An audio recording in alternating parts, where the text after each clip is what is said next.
Numbers 22 chapter 23 chapter हम पढ़ेंगे Kings James version में से। गिनती की पुस्तक 22 अध्याय 23 अध्याय हम पढ़ेंगे इंग्लिश में भी किंग्स जेम्स वर्शन में से, हिंदी में पढ़ेंगे BSI बाइबल में से। पवित्र आत्मा, आप सच्चाई के आत्मा हो, आप हमारे हथियार हो, आप सच्चाई के हथियार हो। हमारे अंदर वचन के द्वारा आप हथियार होकर हमारे सामने, हमारे जीवन में, हमारे अंदर प्रकट होते रहिए।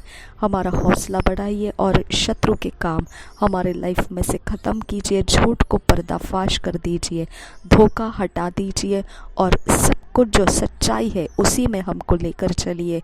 और भ्रम का जगत हमारे मन, सोच, विचार, कल्पनाओं में तोड़ दीजिए और हमें अशुद्ध कामों को पहचानना और शुद्ध कामों को पहचानना सिखाइए। हमें पवित्र आत्मा सहायता कीजिए कि आप यीशु मसीह का आगमन जो चाहता है उस तरह का हमें बनाइए। नासरी यीशु मसीह के नाम में विनती करते हैं, सुन और कबूल कर पिता। आमीन आमीन आमीन। Chapter 22। Balak's first message for Balaam refused. His second obtaineth him. An angel would have slain him if his ass had not saved him. First verse से पढ़ेंगे. And the children of Israel set forward and pitched in the plains of Moab on this side Jordan by Jericho. And Balak the son of Zippor saw all that Israel had done to the Amorites, and Moab was sore afraid of the people because they were many, and Moab was distressed because of the children of Israel. And Moab said unto the elders of Midian, Now shall this company lick up all that are round about us, as the ox licketh up the grass of the field. And Balak the son of Zippor was king of the Moabites at that time. He sent messengers therefore unto Balaam the son of Beor to Pethor, which is by the river of the land of the children of his people, to call him, saying, Behold, there is a people come out from Egypt. Behold, they cover the face of the earth, and they abide over against me. Come now therefore, I pray thee, curse me these people, for they are too mighty for me. Peradventure I shall prevail, that we may smite them, and that I may drive them out of the land. For I wot that he whom thou blessest is blessed, and he whom thou cursest is cursed. And the elders of Moab and the elders of Midian departed with the rewards of divination in their hand. And they came unto Balaam and spake unto him the words of Balak. And he said unto them, Lodge here this night, and I will bring you word again, as the Lord shall speak unto me. And the princes of Moab abode with Balaam. And God came unto Balaam and said, What men are these with thee? And Balaam said unto God, Balak the son of Zippor, king of Moab, hath sent unto me, saying, Behold, there is a people come out of Egypt, which covereth the face of the earth. Come now, curse me them, peradventure I shall be able to overcome them and drive them out. And God said unto Balaam, Thou shalt not go with them, thou shalt not curse the people, for they are blessed. And Balaam rose up in the morning and said unto the princes of Balak, Get you into your land, for the Lord refused to give me leave to go with you. And the princes of Moab rose up, and they went unto Balak and said, Balaam refuseth to come with us. And Balak sent yet again princes more and more honorable than they. And they came to Balaam and said to him, Thus said Balak the son of Zippor, Let nothing, I pray thee, hinder thee from coming unto me, for I will promote thee unto a very great honor, and I will do whatsoever thou sayest unto me. Come therefore, I pray thee, curse me this people. And Balaam answered and said unto the servants of Balak, If Balak would give me his house full of silver and gold, I cannot go beyond the word of the Lord my God. to do less or more. Now therefore I pray you, tarry ye also here this night, that I may know what the Lord will say unto me more. And God came unto Balaam at night and said unto him, If the men come to call thee, rise up and go with them. But yet the word which I shall say unto thee, that shalt thou do. And Balaam rose up in the morning and saddled his ass and went with the princes of Moab.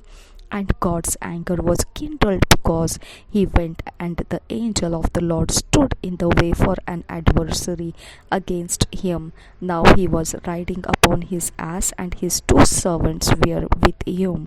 And the ass saw the angel of the Lord standing in the way, and his sword drawn in his hand. And the ass turned aside out of the way and went into the field, and Balaam smote the ass to turn her into the way. But the angel of the Lord stood in a path of the vineyards, a wall being on this side and a wall on that side. And when the ass saw the angel of the Lord, she thrust herself unto the wall and crushed Balaam's foot. And when the ass saw the angel of the Lord, she thrust herself unto the wall and crushed Balaam's foot against the wall, and he smote her again. And the angel of the Lord went further and stood in a narrow place, whereunto no way to turn either to the right hand or to the left. And when the ass saw the angel of the Lord, she fell down under Balaam, and Balaam's anger was kindled, and he smote the ass with a staff. And the Lord opened the mouth of the ass. Hallelujah. And she said unto Balaam, What have I done unto thee, that thou hast smotest me these 3 times? And Balaam said unto the ass, Because thou hast mocked me, I would there wear a sword in mine hand, for now would I kill thee. And the ass said unto Balaam, Am not I thine ass, upon which thou hast ridden ever since I was thine unto this day? Was I ever wont to do so unto thee? And he said, Nay.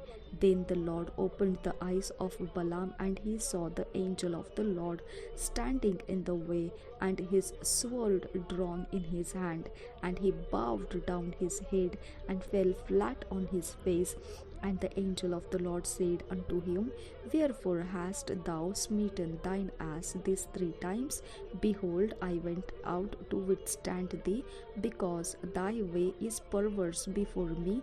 And the ass saw me, and turned from me these 3 times. Unless she had turned from me, surely now also I had slain thee, and saved her alive. And Balaam said unto the angel of the Lord, I have sinned, for I knew not that thou stoodest in the way against me. Now therefore, if it displease thee, I will get me back again.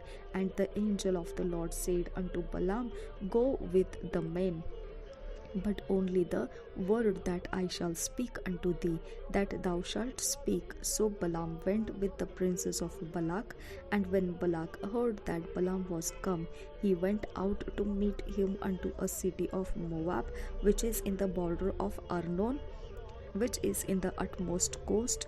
And Balak said unto Balaam, Did I not earnestly send unto thee to call thee?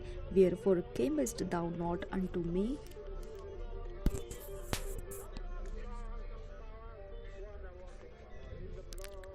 I am not able indeed to promote thee to honor.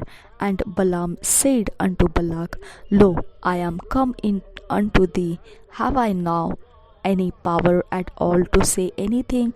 The word that God putteth in my mouth, that shall I speak. And Balaam went with Balak, and they came with Kirjath Huzoth. And Balak offered oxen and sheep, and sent to Balaam and to the princes that were with him. And it came to pass on the morrow that Balak took Balaam and brought him up into the high places of Baal, that thence he might see the utmost part of the people. Chapter 3 Balak's 23 Chapter 23 Balak's sacrifices, Balaam's parables. And Balaam said unto Balak, Build me here 7 altars, and prepare me here 7 oxen and 7 rams. And Balak did as Balaam had spoken, and Balak and Balaam offered on every altar a bullock and a ram. And Balaam said unto Balak, Stand by thy burnt offering, and I will go peradventure the Lord will come to meet me, and whatsoever he sheweth me I will tell thee. And he went to an high place, and God met Balaam, and he said unto him, I have prepared 7 altars, and I have offered upon every altar a bullock and a ram. And the Lord put a word in Balaam's mouth, and said, Return unto Balak, and thus thou shalt speak. And he returned unto him, and lo, he stood by his burnt sacrifice, he and all the princes of Moab. And he took up his parable, and said, Balak the king of Moab hath brought me from Aram out of the mountains of the east, saying, Come, curse me, Jacob, come defy Israel. How shall I curse whom God hath not cursed? Or how shall I defy whom the Lord hath not defiled? For from the top of the rocks I see him, and from the hills I behold him. Lo, the people shall dwell alone, and shall not be reckoned among the nations. Who can count the dust of Jacob, and the number of the 4th part of Israel? Let me die the death of the righteous, and let my last end be like his. And Balak said unto Balaam, With what hast thou done unto me? I took thee to curse mine enemies, and behold, thou hast blessed them altogether. And he answered and said, Must I not take heed to speak that which the Lord hath put in my mouth? And Balak said unto him, Come, I pray thee, with me unto another place, from whence thou mayest see them. Thou shalt see but the utmost part of them, and shalt not see them all, and curse me them from thence. And he brought him into the field of Zophim to the top of Pisgah, and built 7 altars, and offered a bullock and a ram on every altar. And he said unto Balak, Stand here by thy burnt offering, while I meet the Lord yonder. And the Lord met Balaam, and put a word in his mouth, and said, Go again unto Balak, and say thus. And when he came to him, behold, he stood by his burnt offering, and the princes of Moab with him. And Balak said unto him, What hath the Lord spoken? And he took up his parable, and said, Rise up, Balak, and hearken unto me, thou son of Zippor. God is not a man, that he should lie, neither the Son of Man, that he should repent. Hath he said, and shall he not do it? Or hath he spoken, and shall he not make it good? Behold, I have received commandment to bless, and he hath blessed, and I cannot reverse it. He hath not beheld iniquity in Jacob, neither hath he seen perverseness in Israel. The Lord his God is with him, and the shout of a king is among them. God brought them out of Egypt. He hath as it were the strength of an unicorn. Surely there is no enchantment against Jacob, neither is there any divination against Israel. According to this time it shall be said of Jacob and of Israel, What hath God wrought? Behold, the people shall rise up as a great lion, and lift up himself as a young lion. He shall not lie down until he eat of the prey, and drink the blood of the slain. And Balak said unto Balaam, Neither curse them at all, nor bless them at all. But Balaam answered and said unto Balak, Told not I thee, saying, All that the Lord speaketh that I must do? And Balak said unto Balaam, Come, I pray thee, I will bring thee unto another place. Peradventure it will please God that thou mayest curse me them from thence. And Balak brought Balaam unto the top of Peor that looketh toward Jeshimon. And Balaam said unto Balak, Build me here 7 altars, and prepare me here 7 bullocks and 7 rams.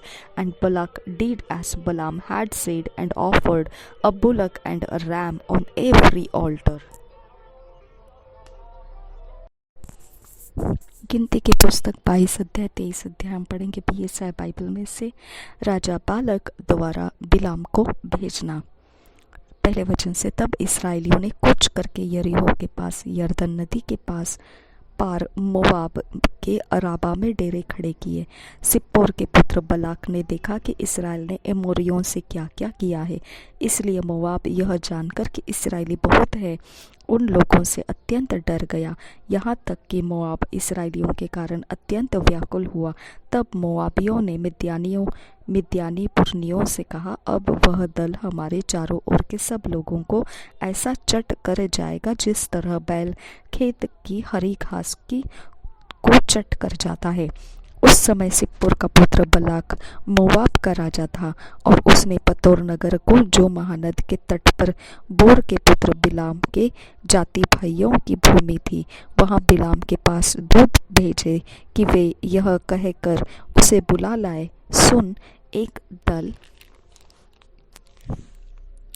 मिस्र से निकल आया है और भूमि उनसे ढक गई है, और अब वे मेरे सामने ही आकर बस गए हैं। इसलिए आ और उन लोगों को मेरे निमित्त शाप दे, क्योंकि वे मुझसे अधिक बलवंत हैं। तब संभव है कि हम उन पर जयवंत हो, और हम सब इनको अपने देश से मारकर निकाल दे, क्योंकि यह मैं जानता हूँ कि जिसको तू आशीर्वाद देता है वह धन्य होता है, और जिसको तू शाप देता है वह श्रापित होता है। इस बात को आप अंडरलाइन कीजिए। ओके, देखो यहाँ पे खुल्लम खुल्ला लिखा है कि ऐसा मनुष्य का एक अनॉइंटिंग रहता है, अभिषेक रहता है। ओके, अब यहाँ पे ये बलाक जो है, ये अन्य जाति में से इसराइलियों के विरोध में बिलाम जो जाति में है, इसराइलियों के जाति में है, उनको श्राप देने के लिए, मतलब अपने ही भाई बंधुओं को श्राप देने के लिए बुला रहा है।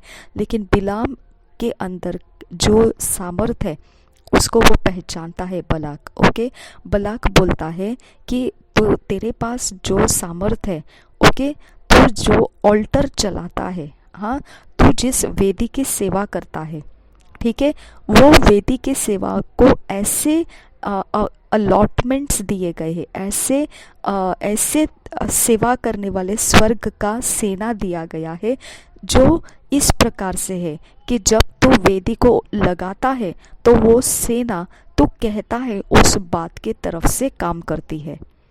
समझ में आया? तो आपको ध्यान रखना है, मनुष्य अकेला काम नहीं करता है। अगर किसी के अंदर पावर है तो वो पावर का ठिकाना क्या है? ये बिलाम के पास का पावर नहीं है। ये बिलाम ऑल्टर लगाता है, ओके, उस ऑल्टर के ऊपर बलिदान डालता है, उस बलिदान से परमेश्वर का सेना उसको दिया गया है। अब वहाँ सेना उपस्थित होगी जब उसने ऑल्टर लगाया और बलिदान किया। अब सेना वहाँ पर आ जाएगी स्वर्ग में से, ओके, स्पिरिट्स रियाम में से झुंड परमेश्वर का इकट्ठा होकर उसके पास आएगा।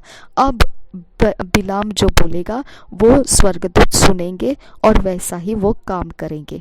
ओके, तो आपको समझ में आना चाहिए, कोई भी अन्य जाति, कोई पावर कहीं पर भी कुछ करता है, आपको लगता है कि वो कुछ कर रहा है, तो उसका एक ऑल्टर है, वो इंसान के पास कुछ नहीं है। ओके, उसका एक ऑल्टर है और ऑल्टर के ऊपर वो बलिदान चढ़ाता है। बलिदान से उसके पास कुछ स्पिरिचुअल एंटाइटीज आ जाते हैं। ओके, स्पिरिचुअल रियाम में से स्पिरिचुअल कुछ जातियां उसके इर्द गिर्द आ जाती है। आत्मा के जातियां जो स्वर्गदूत हो सकते हैं, जो गिराए गए स्वर्गदूत, ओके, जो परमेश्वर के नहीं, अंधकार के शक्तियों के दूत, ओके, वो हो सकते हैं, या अंधकार की आत्माएं हो सकती है। ठीक है, आत्माओं के पास इतना ताकत नहीं है, दूतों के पास ज़्यादा ताकत है। ओके, अगर आपके खिलाफ कोई ऐसा इंसान आ रहा है जो आत्माओं को तो आप भगा पा रहे हैं, लेकिन वो दूत दूत को आप भगा नहीं पा रहे हैं। ओके, तो आत्माओं को भगाना आसान है, लेकिन दूत प्रधानता चलाते हैं। ओके, यानी वो लीडरशिप में खड़े होते हैं। ओके, जैसा हम बोलते प्रधानता, शैतान की हायरार्ची रहती है, लेवल्स होते हैं, और उस लेवल्स के अंदर कुछ ऐसे डीमंस हैं, कुछ ऐसी जातियां हैं जो एक स्वर्गदूत संभालता है, दूसरे स्वर्गदूत दूसरी जातियों को संभालता है।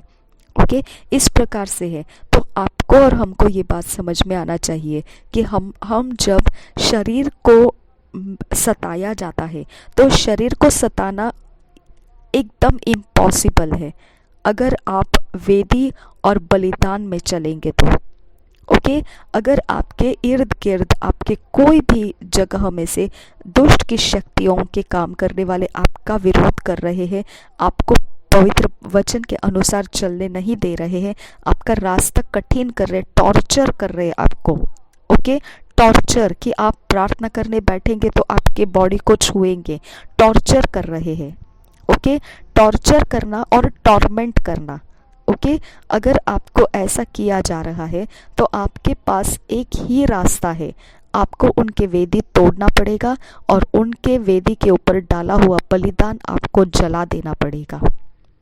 ओके, जब आप उनकी वेदी तोड़ देते हैं और उनके बलिदान तोड़ देते हैं तो उनकी शक्ति का आने का रास्ता बंद हो जाता है, क्योंकि बिना वेदी और बिना बलिदान के वो स्वर्ग की सेना नहीं आती है। और मनुष्य के पास ये रास्ता है, ये जरिया है, जब वो वेदी लगाता है और जब वो बलिदान चढ़ाता है तभी जाके उसकी सेना उपस्थित होती है। ओके, नहीं तो वो बिना वेदी और बिना बलिदान के एक खनखनाता हुआ बर्तन है जिसके अंदर सिर्फ आवाज़ें आती है लेकिन कुछ काम बनता नहीं है।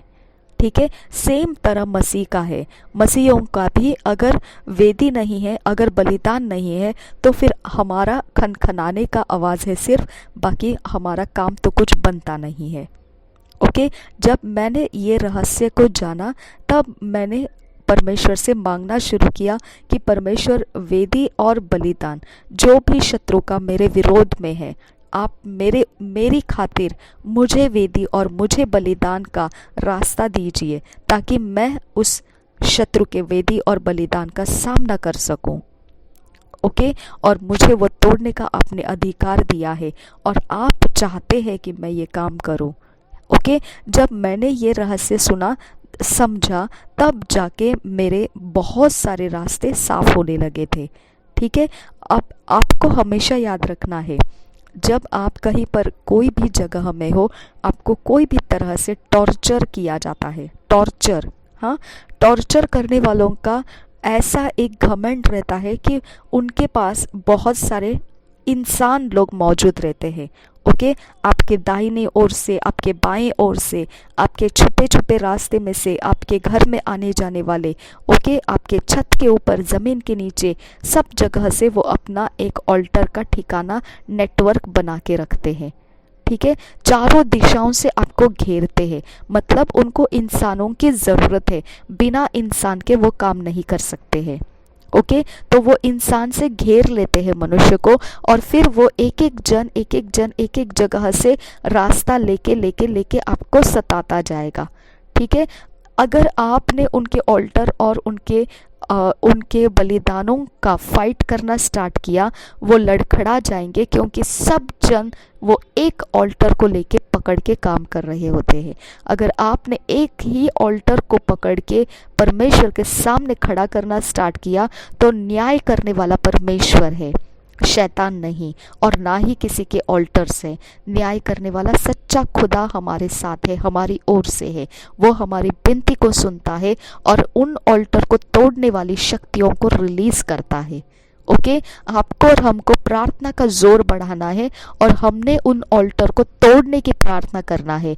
वही ऑल्टर से जो आपके रास्ते तंग कर देता है, ना आप कहीं बाहर आ जा सकते, ना कहीं किसी के सामने खड़े हो पाते हैं, ना आप कहीं खुल के अपना जीवन जी पाते हैं। तो इसका मतलब क्या है? कड़ा बंदोबस्त उनके ऑल्टर का आपके विरोध में डाल दिया गया है और आपको बंदिश कर दिया गया है। आपको डरना नहीं है, आपने प्रार्थना लगाना है और सारे वो चारों दिशाओं से जो घेर के आपको बंद करके रख दिया जाता है कमरे के अंदर, वो ऐसा धमाका बन के फूट जाएगा उनका स्पिरिचुअल ऑल्टर्स कि उनको खड़े रहना मुश्किल हो जाएगा, वो कहीं के नहीं रहेंगे। ओके परमेश्वर कहता है अज्ञानता के कारण मेरी प्रजा नाश होती है। हालेलुया। इसकी वजह से ये ज्ञान आपने लेना ज़रूरी है कि ऑल्टर्स और बलिदान आपको डिस्ट्रॉय करना पड़ेगा, नहीं तो शत्रु आपको कहीं आने जाने में दिक्कतें खड़े करेगा, आपको पहुंचने नहीं देगा आपकी मंजिल तक जो परमेश्वर चाहता है। आमीन। तो हमारे पास जो इंसान इर्द गिर्द में घेर लगाए हैं, वो इंसान वो ऑल्टर और वो बलिदान के द्वारा कुछ झुंड शत्रुओं का, दुष्ट आत्माओं का लेके खड़े हैं। ओके अब अगर आपके पास जो ऑल्टर है, जो वेदी है और जो बलिदान आपका है, अगर उसके अनुसार आपकी सेना है, तो आपको समझ में आना चाहिए परमेश्वर ये कहता है एक इंसान ओके 10,000 के लिए काफ़ी है। ओके एक इंसान 1000 के लिए और 2 इंसान 10,000 के लिए काफ़ी है।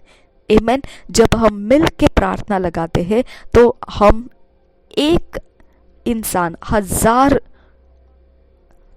उनके शक्तियों को गिरा देते हैं, हाँ, और 2 इंसान 10,000। अगर हम सैकड़ों में ये प्रार्थना को सुन रहे हैं और बाइबल रीडिंग को कर रहे हैं, तो हमारी वेदी आप समझ सकते हैं कितने हजारों हमारे विरोध के सेनाओं को गिरा रही है। हालेलुया।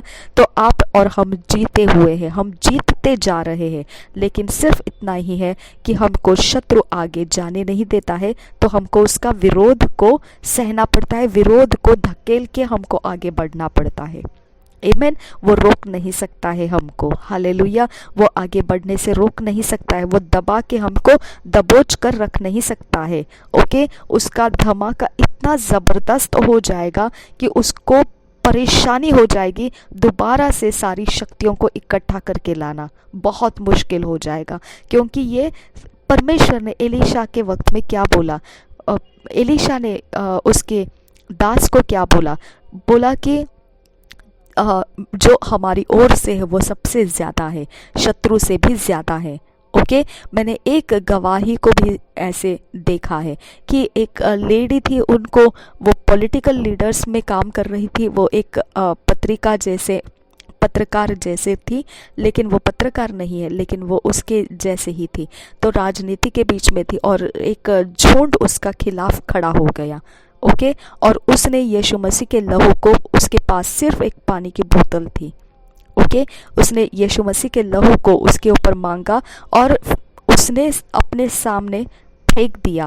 ओके और वो जितनी सेना दौड़ रही थी, जितना शत्रु का अटैक उसके विरोध आ रहा था, वो पूरे के पूरे पीछे हट गए। ओके मनुष्य गिर गए, लेकिन मनुष्य वहाँ तक पहुँचे भी नहीं थे जहाँ तक उसने वो यीशु का लहू डाला था। इसका मतलब सबसे पहले आपका विरोध करने के लिए दुष्ट आत्माओं को और दुष्ट स्वर्गदूतों को लगाया जाता है, पीछे उसके मनुष्य खड़े रहते हैं। ओके तो सबसे पहला जो है हिस्सा, उसको आपने जीतना है। पहला सबसे हिस्सा है कि आपने आपका विरोध करने वाला आत्मा सेना जो है उसको गिराना है, और उसको गिराने के लिए आपको हाथापाई करने की ज़रूरत नहीं है। उसको गिराएंगे ऑटोमेटिकली मनुष्य शरीर भी गिर जाता है। ओके तो उसका कनेक्शन है वो शक्तियों के साथ का। अगर ये शक्तियाँ नहीं गिरेगी तो वो मनुष्य को हिम्मत है, अगर शक्तियाँ गिर गई खत्म, वो मनुष्य कुछ नहीं कर सकता इसके अलावा कि वो डर के जगह छोड़ के भाग जाएगा, क्योंकि उसको मालूम पड़ेगा कि बस अब तो मेरे पास कोई शक्ति काम नहीं कर रही है, अगर मैं रुकूंगा तो मैं इसके सामने नहीं रुक सकता हूँ।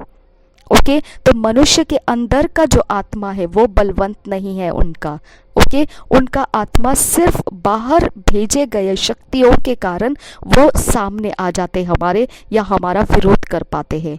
ओके, तो आप अपने सामने जो विरोध हो रहा है उस इंसान को मत देखो, उस इंसान ने कौन से शक्ति और स्वर्गदूतों को भेजा है आपका विरोध करने के लिए, बस उसको देखो। और आपको बहुत बड़ी जंग लड़ने की ज़रूरत नहीं है, बहुत ज़्यादा आपको कुछ जोर लगाने की ज़रूरत नहीं है, आपकी प्रार्थना अकेली काफ़ी है। हालेलुया। हम प्रार्थना करते हैं, अन्य भाषा बोलते हैं, और हम जब प्रभु भोज लेते हैं, वचन पढ़ते हैं और परमेश्वर के राज्य के लिए बोलते हैं, सुसमाचार फैलाने में अपना हिस्सा रखते हैं, ये सारी बातें जो है शत्रु की सेना को भारी मुकाबला हो जाता है, भारी मुकाबला। ओके, जब भी हम ऐसा कर रहे होते हैं शत्रु के ऊपर तमाचा होता है ये। हालेलुया। आप वो मत देखिए कि आपको परेशानी अभी भी हो रही है, उसको मत देखिए, क्योंकि परेशान करने के लिए एक इंसान काफ़ी नहीं है, उनके लिए बहुत ज़्यादा लोग वहाँ पर आना पड़ता है, और वो लोगों को लेकर आते हैं। हालेलुया, वो लेकर आते हैं, अगर नहीं है तो उनको लाना पड़ता है ताकि उनकी ताकतें बढ़ती जाए। हालेलुया। इसकी वजह से लोगों से मत डरिए आप। ओके, लोग अकेले नहीं हैं, लोग इसीलिए वहाँ पर है क्योंकि वो आत्मा शक्तियाँ जो है उनके झुंड वो वहाँ पर इकट्ठे लाना चाहते हैं। हालेलुया। इसके लिए हमको ध्यान रखना है कि आप आत्मा शक्तियों को फाइट करने वाले बने, ना कि मनुष्यों को देखकर डरने वाले। आमीन। मनुष्य में कोई ताकत नहीं, कोई दम नहीं है, वो बस एक प्रकार का पुतला है। उसके नाक में से श्वास हटा दिया जाएगा तो उसको मालूम नहीं पड़ेगा वो कब चला गया। आमीन। इसके लिए उसकी ताकत नहीं है, उसका ऑल्टर और उसका बलिदान जो शक्तियों को आपका विरोध करने के लिए भेजा है, उसके बाद वो मनुष्य है।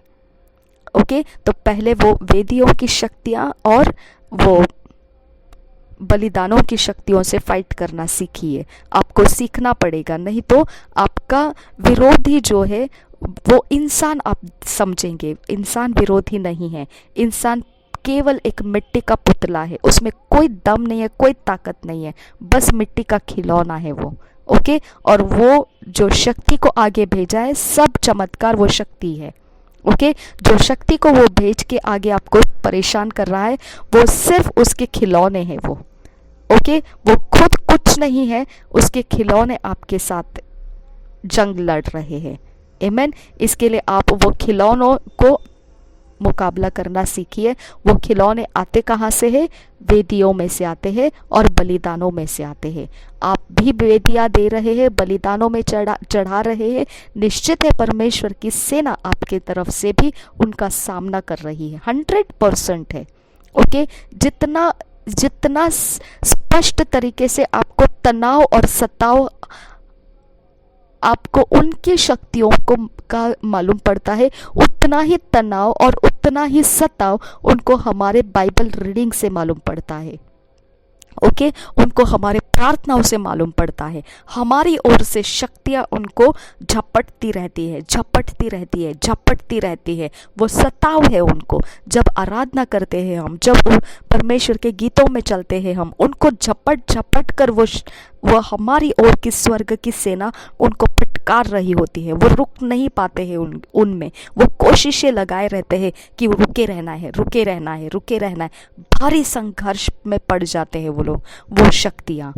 ओके, इसके लिए हमारा हमेशा नियत काल एकदम कंटिन्यू हमारा परमेश्वर के साथ बने रहना जबरदस्त इम्पॉर्टेंट है। कोई फर्क नहीं पड़ता है आपको कौन सताता है, कोई फर्क नहीं पड़ता है आप कहाँ के हो और क्या हो और किस जगह और ज़मीन में अभी हो, कोई फर्क नहीं पड़ता है।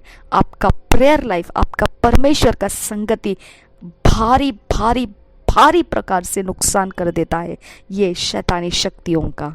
ओके, उनके बल तोड़ने का बहुत ज़्यादा सामर्थ्य हमारे अंदर परमेश्वर ने रखा है। ओके, इसके लिए आप इंसान को मत देखिए, उसके पहले जो शक्तियाँ आपका विरोध के लिए खड़ी है, फटकारो उसको। आमेन। हम वही कर रहे हैं और हम करते जाएंगे। आमेन। इसके लिए यहाँ पे देखो क्या दिया है कि उसके मुंह में श्राप दिया तो श्राप लग जाता है। हाँ, उसके मुंह में वो दिया है कि अगर वो आशीर्वाद देगा तो वो आशीर्वाद लग जाता है। यानी ये वेदी का कमाल देखिए। ओके, ना वो किसी के साथ चाकू छुरा लेके घूम रहा है, ना पिस्तौल लेके घूम रहा है, कुछ नहीं कर रहा है। उसका मुंह, उसका सब काम कर रहा है। बिलाम का, उसका जुबान काम कर रहा है। सोच के देखो आप, वो वेदी और उसका बलिदान, कितना महाभयंकर सेना उसके साथ है परमेश्वर का। ओके, महाभयंकर सेना है वो, जिसके जुबान चली तो तलवार होकर काट देगी किसी को। ओके, जिसकी जुबान नहीं चली तो वो बच गया। समझ में आया? तो कितना पावर परमेश्वर का एक वेदी चलाने वाले के पास, बिलाम, ओके, जो वेदी चला रहा है, कितना जबरदस्त पावर है। सोच के देखिए, आपको कोई बॉडी बिल्ड करने की जरूरत नहीं है। ओके, आपको बहुत बड़ी ताकत लेके घूमने की जरूरत नहीं है। आप वेदी की तरफ ध्यान दो और बलिदान की तरफ ध्यान दो। हालेलुया, हमारी वेदी है ये। ओके, हम रैप्सोडी ऑफ रियलिटीज को लिए हुए चल रहे, सुसमाचार फैला रहे, विश्वास कर रहे हैं, परमेश्वर के कामों में हम अपने हिस्से डाल रहे हैं। ये वेदियां हैं हमारी। हालेलुया, और इसमें बरकरार रखो और बढ़ती करते रहो, बढ़ते जाओ इसके अंदर, ताकि आपके लिए ये वेदी और बलिदान परमेश्वर के स्वर्ग की सेना के बड़ी भीड़ आपके साथ लगा दे। आमेन। ये ही इम्पॉर्टेंट है हमारे लिए। आगे हम पढ़ेंगे, तब मोवाबी और मिद्यानी पुरनियों भावी कहने की दक्षिणा लेकर चले और बिलाम के पास पहुंचकर बलाक की बातें कह सुनाई। उसने उनसे कहा, आज रात को यहाँ टिको और जो बात यहोवा मुझसे कहेगा उसी के अनुसार मैं तुमको उत्तर दूंगा। तब मोवाब के हकीम बिलाम के यहाँ ठहर गए। तब परमेश्वर ने बिलाम के पास आकर पूछा, तेरे यहाँ से पुरुष कौन है? बिलाम ने परमेश्वर से कहा, सिप्पोर के पुत्र मोवाब के राजा बलाक ने मेरे पास यह कहला भेजा है।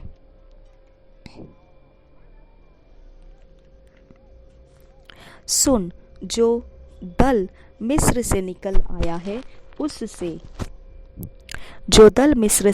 आया है उससे भूमि ढप गई है, इसलिए आकर मेरे लिए उन्हें शाप दे। संभव है कि मैं उनसे लड़कर उनको बरबस निकाल सकूंगा। परमेश्वर ने बिलाम से कहा, तू इनके संग मत जा, इन लोगों को शाप मत दे, क्योंकि वे आशीष के भागी हो चुके हैं। भोर को बिलाम ने उठकर बलाक के हकीमों से कहा, तुम अपने देश को चले जाओ, क्योंकि यहोवा मुझे तुम्हारे साथ जाने की आज्ञा नहीं देता। देखो, यहाँ पर आपको ध्यान देना है, जब वेदी है तो वेदी का मालिक भी है। हालेलुया, वेदी का मालिक है परमेश्वर। आमेन। जब हमारी वेदी है, हम वेदी बनाए हैं, जब हम बलिदानों को चढ़ाए हैं, निश्चित है उसका मालिक जिंदा परमेश्वर उस वेदी और उस बलिदान की ओर से हमारे लिए बात करता है शत्रु के साथ। हालेलुया, ये असंभव है कि परमेश्वर आपके शत्रुओं के साथ बात ना करे। असंभव है माय डियर फ्रेंड्स, असंभव है ये। आमेन। ये वेदी है और ये बलिदान है। जो जिसकी वेदी है, जिसकी बलिदान है, वो परमेश्वर, जीवता परमेश्वर हमारी खातिर उस विरोधी के सामने जाकर उसको बोलता है, स्टॉप इट, बहुत ज़्यादा नॉनसेंस हो चुका है तेरा। ओके, ये समय रहता है कि हमारा परमेश्वर उनको जवाब देता है। आमेन। फिरौन को जवाब दिया है ना, फिरौन खत्म हो गया। हालेलुया, हमको नहीं मालूम है, पौलुस जो था, शाऊल था पहले, शाऊल को परमेश्वर ने खत्म नहीं किया, वो भी विरोधी था, लेकिन उसको परमेश्वर ने अपने राज्य में लाया। पतरस ने इनकार कर दिया, मसीह में आने के बाद भी इनकार कर दिया। ओके, और फिर उसको परमेश्वर ने पश्चातापी हृदय दिया। हाँ, परमेश्वर ने यहूदा इस्करियोत को मरने दिया, उसको पश्चाताप हुआ, लेकिन वो जीवित रहेगा ऐसा उसका समय नहीं रखा। परमेश्वर न्याय करता है तो कौन से तरीके से न्याय को लाएगा हम नहीं बता सकते हैं। ओके, इजराइलियों ने मांगा कि मिस्र देश का तो बहुत अच्छा था, हमको यहाँ क्यों मरने के लिए लाया। परमेश्वर ने उनको सब कुछ दिया जो उनको चाहिए था, लेकिन उसके बाद मरी को भेजा। आज कोरोना वायरस मरी बन के घूम रही है दुनिया में। परमेश्वर ने दिया जो कुछ मांगा लोगों ने, लेकिन फिर क्या हो गया, मरी आ गई, है ना। तो इस प्रकार से परमेश्वर जीवित परमेश्वर है, उसके न्याय करने का तरीका बहुत अलग अलग है। वो किस प्रकार से किसको क्या न्याय देगा, वी कैनॉट से। हमारे वेदी और बलिदान में बड़े भले तरह से परमेश्वर के सामने सेवा करते रहेंगे हम। हालेलुया। अब देखिए यहाँ पर आगे क्या लिखा है। भोर को बिलाम ने उठकर बलाक के हकीमों से कहा, तुम अपने देश को चले जाओ, क्योंकि यहोवा मुझे तुम्हारे साथ जाने की आज्ञा नहीं देगा। तब मोवाबी हकीम चले गए और बलाक के पास जाकर कहा, बिलाम ने हमारे साथ आने से मना किया है। इस पर बलाक ने फिर और हकीम भेजे, जो पहलों से प्रतिष्ठित और गिनती में भी अधिक थे। उन्होंने बिलाम के पास आकर कहा, सिप्पोर का पुत्र बलाक यूं कहता है, मेरे पास आने से किसी कारण मना मत कर, क्योंकि मैं निश्चय तेरी बड़ी प्रतिष्ठा करूँगा, और जो कुछ तू मुझसे कहे वही मैं करूँगा। इसलिए आ और उन लोगों को मेरे निमित्त शाप दे। बिलाम ने बलाक के कर्मचारियों को उत्तर दिया, चाहे बलाक अपने घर को सोने चांदी से भरकर मुझे दे दे, तो भी मैं अपने परमेश्वर यहोवा की आज्ञा को पलट नहीं सकता कि उसे घटाकर या बढ़ाकर मानूं। इसलिए अब तुम लोग आज रात को यहीं टिक रहो, ताकि मैं जान लूं कि यहोवा मुझसे और क्या कहता है। परमेश्वर ने रात को बिलाम के पास आकर कहा, यदि वे पुरुष तुझे बुलाने आए हैं तो तू उठकर उनके संग जा, परंतु जो बात मैं तुझसे कहूँ उसी के अनुसार करना। बिलाम और उसकी गदही। तब बिलाम और भोर को उठा और अपनी गदही पर काठी बांधकर मोवाबी हकीमों के संग चल पड़ा, और उसके जाने के कारण परमेश्वर का कोप भड़क कर उठा, और यहोवा का दूत उसका विरोध करने के लिए मार्ग रोक कर खड़ा हो गया। वह अपनी गदही पर सवार होकर जा रहा था, और उसके संग उसके 2 सेवक भी थे, और उस गदही को यहोवा का दूत हाथ में नंगी तलवार लिए हुए मार्ग में खड़ा दिखाई पड़ा। तब गदही मार्ग छोड़कर खेत में चली गई। तब बिलाम ने गदही को मारा कि वह मार्ग पर फिर आ जाए। तब यहोवा का दूत दाख की बारियों के बीच की गली में, जिसके दोनों ओर बारी की दीवार थी, खड़ा हुआ। यहोवा के दूत को देखकर गदही दीवार से ऐसे सट गई कि बिलाम का पाँव दीवार से दब गया। तब उसने उसको फिर मारा। तब यहोवा का दूत आगे बढ़कर एक सकरे स्थान पर खड़ा हुआ, जहाँ न तो दाहिनी ओर हटने की जगह थी और न बाई ओर।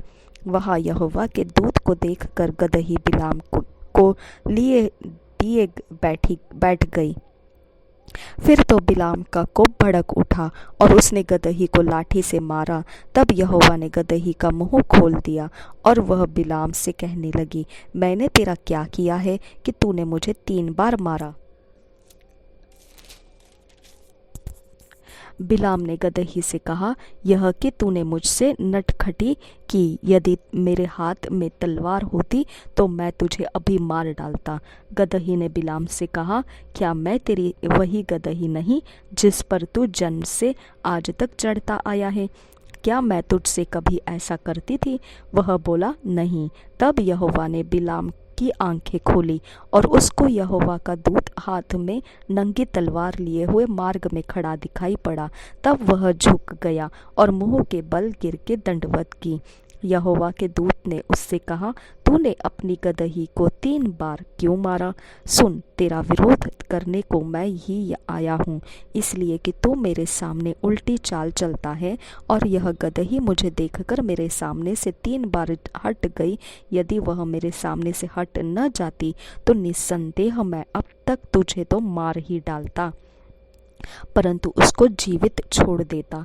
तब बिलाम ने यहोवा के दूत से कहा, मैंने पाप किया है। मैं नहीं जानता था कि तू मेरा सामना करने को मार्ग में खड़ा है, इसलिए अब यदि तुझे बुरा लगता है तो मैं लौट जाता हूँ। यहोवा के दूत ने बिलाम से कहा, इन पुरुषों के संग तू चला जा, परंतु केवल वही बात कहना जो मैं तुझसे कहूँगा। तब बिलाम बलाक के हकीमों के संग चला गया। बलाक द्वारा बिलाम का स्वागत 36 वचन से यह सुनकर कि बिलाम आ रहा है। बलाक उससे भेंट करने के लिए मोआब के उस नगर तक जो उस देश की अर्नोन वाली सीमा पर है गया। बलाक ने बिलाम से कहा, क्या मैंने बड़ी आशा से तुझे नहीं बुलवा भेजा था? फिर तू मेरे पास क्यों नहीं चला आया? क्या मैं इस योग्य नहीं कि सचमुच तेरी उचित प्रतिष्ठा कर सकता? बिलाम ने बलाक से कहा, देख, मैं तेरे पास आया तो हूँ, परंतु अब क्या मैं कुछ कह सकता हूँ? जो बात परमेश्वर मेरे मुंह में डालेगा वही बात मैं कहूँगा। तब बिलाम बलाक के संग संग चला और वे किर्यत हुसोत तक आए। और बलाक ने बैल और भेड़ बकरियों को बलि किया और बिलाम और उसके साथ के हकीमों के पास भेजा। भोर को बालाक बिलाम को बाल के ऊंचे स्थानों पर चढ़ा ले गया और वहां से उसको सब इस्राएली लोग दिखाई पड़े। बिलाम का प्रथम आशीर्वचन 23 अध्याय पहले वचन से। तब बिलाम ने बलाक से कहा, यहाँ पर मेरे लिए 7 वेदियां बनवा और इसी स्थान पर 7 बछड़े और 7 मेढ़े तैयार कर। तब बलाक ने बिलाम से के कहने के अनुसार किया और बलाक और बिलाम ने मिलकर प्रत्येक वेदी पर एक बछड़ा और एक मेढ़ा चढ़ाया। फिर बिलाम ने बलाक से कहा, तू अपने होम बलि के पास खड़ा रहे और मैं जाता हूँ। संभव है कि यहोवा मुझसे भेंट करने को आए और जो कुछ वह मुझ पर प्रकाशित करेगा वही मैं तुझको बताऊंगा। तब वह एक मुंडे पहाड़ पर गया और परमेश्वर बिलाम से मिला और बिलाम ने उससे कहा, मैंने 7 वेदियां तैयार की है और प्रत्येक वेदी पर एक बछड़ा और एक मेढ़ा चढ़ाया है। यहोवा ने बिलाम के मुंह में एक बात डाली और कहा, बलाक के पास लौट जा और यूं कहना। और वह उसके पास लौटकर आ गया और क्या देखता है कि वह सारे मोआबों हाकिमों समेत अपने होम बलि के पास खड़ा है। तब बिलाम ने अपनी गूढ़ बात आरंभ की और कहने लगा, बलाक ने मुझे अराम से अर्थात मोवाब के राजा ने मुझे पूरब के पहाड़ों से बुलवा भेजा। आ मेरे लिए याकूब को शाप दे और इसराइल को धमकी दे, परंतु जिन्हें परमेश्वर ने शाप नहीं दिया उन्हें मैं क्यों शाप दूं? और जिन्हें यहोवा ने धमकी नहीं दी उन्हें मैं कैसे धमकी दूं? चट्टानों की चोटी पर से वे मुझे दिखाई पड़ते हैं, पहाड़ियों पर से मैं उनको देखता हूँ। वह ऐसी जाति है जो अकेली बसी रहेगी और अन्य जातियों से अलग गिनी जाएगी। याकूब के धूलि के किनके को कौन गिन सकता है, या इस्राएल की चौथाई की गिनती कौन ले सकता है? सौभाग्य यदि मेरी मृत्यु धर्मियों की सी और मेरा अंत भी उन्हीं के समान हो। तब बलाक ने बिलाम से कहा, तूने मुझे से क्या किया है? मैंने तुझे अपने शत्रुओं को शाप देने को बुलवाया था, परंतु तूने उन्हें आशीष ही आशीष दी है। उसने कहा, जो बात यहोवा ने मुझे सिखलाई, क्या तुझे उसी को सावधानी से बोलना न चाहिए?